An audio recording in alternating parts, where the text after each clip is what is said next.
Koharim na Yahabashim Yashab Bashim Kokodash and double on the scripts of the apostles.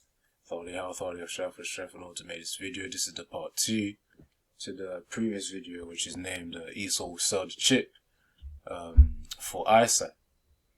So I was reading Revelation 16 in the previous video about the noisome and grievous sore, meaning painful and smelly sores, which will come from this microchip implant.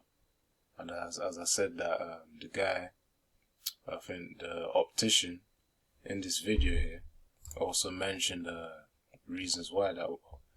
Not that he knows the scriptures, but the point is it does link to scriptures what he says here, based on the Neuralink chip. But yeah, well, yeah, the previous point on that second sight Argus implant, when Esau was testing that neural, that was it called, brain to computer interface.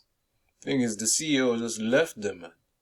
Now the patients are just left there. If their device breaks or corrupts in their brain, then it's a done deal. So let me continue this video. And the orators are, bring out a few more precepts as well.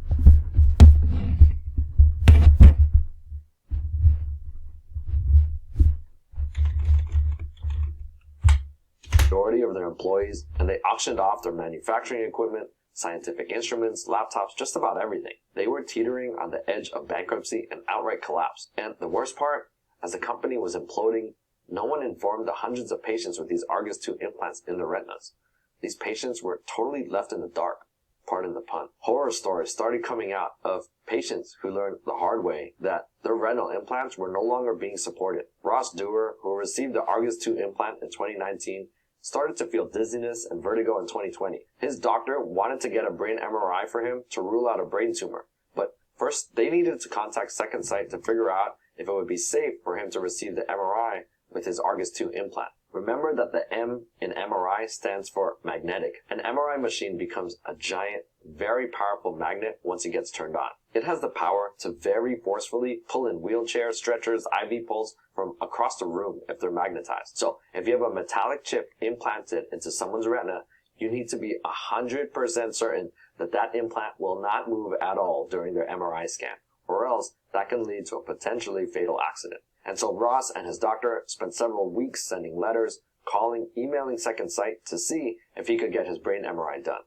But with the company collapsing, there was no one to answer his calls. He wasn't able to get his brain MRI done to evaluate for a brain tumor. And remember that archer hitting targets using his Argus 2 device?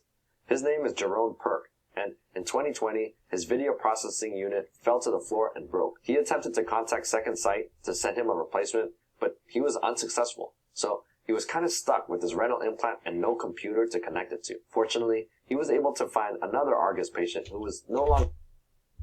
See, that's the thing as well. Imagine, there's probably going to be different versions of that Neuralink chip as well. Newer versions, older versions, because this is pretty much the first version that they got, or second. I'll say it's the first. So yeah, the first version, of which they got the Neuralink chip, then they release other versions as well. The point is, it's still the mark of the beast. But though, the thing is, imagine a blackout happening, man.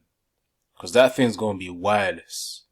That thing's going to connect the patient's brain wirelessly, to control devices wirelessly and, transmit thoughts wirelessly. So, again, referring back to Esau's miracles to deceive, Esau's going to be doing a whole load of marketing with this, man. Psychological manipulation to get people prompt to the microchip implant.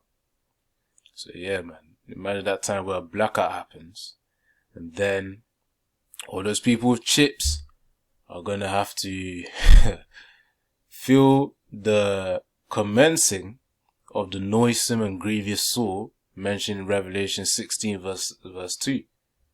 Because, I'm going to let the video play a bit more as well. Because there's the key part is really here, man, based on the Neuralink chip. But we're almost there.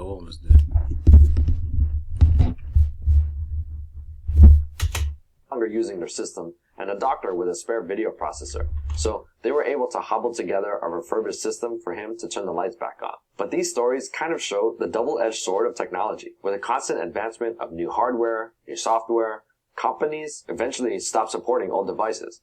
We're now on the iPhone 15, the 10th generation of the iPad, and the Samsung Galaxy S23. iPods are no longer a thing, let alone CD players or Walkmans. With new technology constantly coming out, it seems like the time cycle of technology becoming obsolete is happening quicker and quicker. When it comes to a cell phone, for example, it's relatively easy to trade out an old Nokia or BlackBerry to the latest iPhone. But if your old technology consists of a computer chip that is scarred into your retina, it's not quite so easy or safe to just trade it out. And so we really need to be cautious when introducing all this new and exciting technology to people and think hard about how these patients will be supported for decades after their surgeries. But the point is, it's not that thing is not like a phone where it's like, alright, the phone breaks, you can get a new one. No. We're talking about the brain here, man. The brain. You know, the thing of which the Most High gave to you, where your spirit resides, man. Where you can have thoughts and, you know, have multiple functions, you know, to move an arm, you know, motor functions, to move the body, to think, cognitive functions. You know, many functions of the brain, man, which pertains to the body. And now, you know, when the person then gets the chip, they're gonna be no flipping, alright, I don't wanna have it anymore. Right, can you remove this, please? And even if they do it, you know, it's gonna affect your brain either way, man. It's gonna affect it. And also, just to clarify the point as well, once a person takes the mark of the beast, and even if they do remove it, they're still marked for death, though. They are still marked for death, because that's proof that you trusted in Esau and not in Yahweh Bashem Yahushua. Now really that's directed towards Jay. Heathens are gonna do what they're gonna do. So yeah, let me continue this video. that brings us to the next generation of brain-computer interfaces. Elon Musk and his team at Neuralink have taken the lessons learned from Dr. Donahue and BrainGate, as well as Second Sight and their Argus implant, and they're now developing their version of bionic vision. Elon recently hosted a show and tell event with Neuralink and shared all the latest advancements they have developed to push the field forward. All right, welcome to the Neuralink show and tell. There are 3 key improvements that he highlighted over previous generations of brain-computer interfaces that will help Neuralink actually make this more available to the masses. Let's first summarize how Neuralink's technology works and then go through those key features that make it a game changer. As opposed to the retinal implant like the Argus, the Neuralink implant is a brain implant. So the first step is that patients will need to undergo neurosurgery to receive the technology.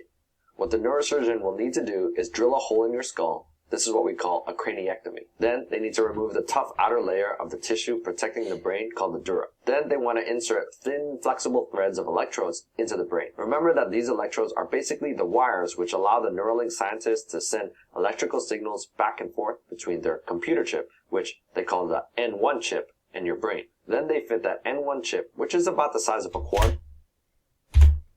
There's also another preset I wanted to get out. Just came to mind just now. And that's one of the laws as well. I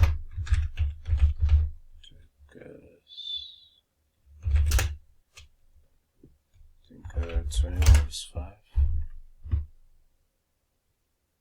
Or was it 19 verse? Well, that just say about there is something else.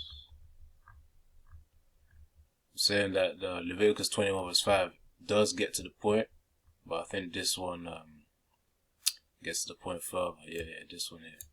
This is Leviticus 19 verse 28. It says here, ye shall not make any cuttings in your flesh for the dead, nor print any marks upon you. I am Yahweh. So of course the point is Yahweh has commanded us not to really make any cuttings in our flesh, man, or print any marks upon ourselves, upon our skin. And you can already see right here, this is a major cutting in the skull. It's a major cutting, man. Ain't no flipping needle on the thing. a needle of which you may have scraped yourself with. No. This is surgery we're talking here, man. This is the ultimate cutting, which will lead to damnation. So, that's really the point of Leviticus 19 verse 28. Ye shall not make any cuttings in your flesh for the dead, nor print any marks upon you. I am Yahweh. So, of course, that damnation referred to in Revelation 16 verse 2. And also, those nuclear missiles to come as well, man. I think that's Joel 2. Yeah, that's Joel 2. So, man, the ones you think that they're going to be cool, be like, alright, yeah, let's just listen to Esau. No.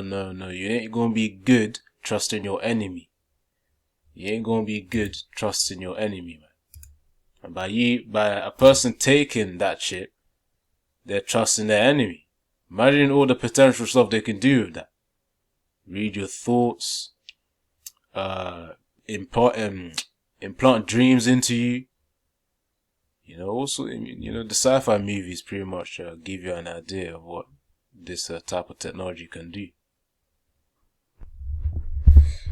So I'm gonna play the rest of the video, try and skip through it.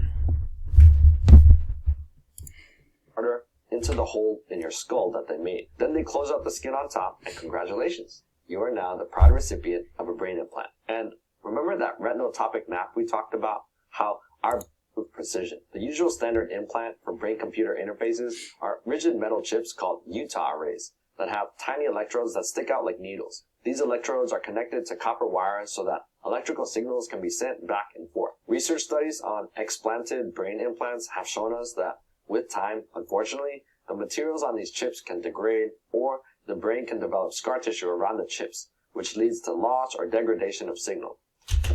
Yeah. Remember Revelation 16 verse 2, a noisome and grievous soul, which I think noisome refers to something that's either smelly, or I think grievous means painful, something that's painful, and noisome means something that's smelly. Let me just check this quickly. Definition of noisome. Yeah, exactly. See, it says having an extremely offensive smell, unpleasant smell. So it's very smelly. And grievous is something painful. Grievous. Yep. See, it says of something bad, very severe, serious, man. Let's check this one. Grievous, causing or characterized by severe pain, suffering, or sorrow. See, something painful. And that scar tissue, that degrading of the materials here from the chip, that's also going to contribute to that as well. And the Most High, can obviously amp up that feeling as well, of which these vessels who took the mark of the beast, they're going to be able to feel it to a very, very high degree, man. And ain't no one going to be there to help them. They're going to have to deal with it. In Revelation 16 verse 2, that's what I was referring to here. The other limiting factor with these arrays is their bandwidth, or basically the amount of data that they can send back and forth. Remember that Argus retinal implant that we talked about? The resolution of that implant was limited to 60 pixels. To put that into perspective, a typical 1080p high-definition screen has about 2 million pixels of visual information, whereas a 4K ultra-high-definition display has 8.3 million pixels. So, in order for these bionic vision systems to start resembling what we'll call realistic vision, their bandwidth will need to expand by several orders of magnitude. The Neuralink team has announced that their brain implant chip, which they call the N1 chip, can record from 1,024 channels. For context, this is 10 times the bandwidth of the Utah array. At Neuralink's show and tell event, they announced that the next generation of their chip will have 16,000 channels of bandwidth. If you put one of these chips on each side of your visual cortex, that gives them 32,000 electrodes to deliver visual information to your brain. And with that increased bandwidth, the images that they can create will be much sharper compared to the images from the 100-channel Utah arrays in use currently. The other... God, so yeah, Esau's working hard, man. Esau's working hard to make sure those miracles work. making sure that they're tempting. But yeah, Yara to Zai, I'll see you guys in the part 3. Shalom, shalom.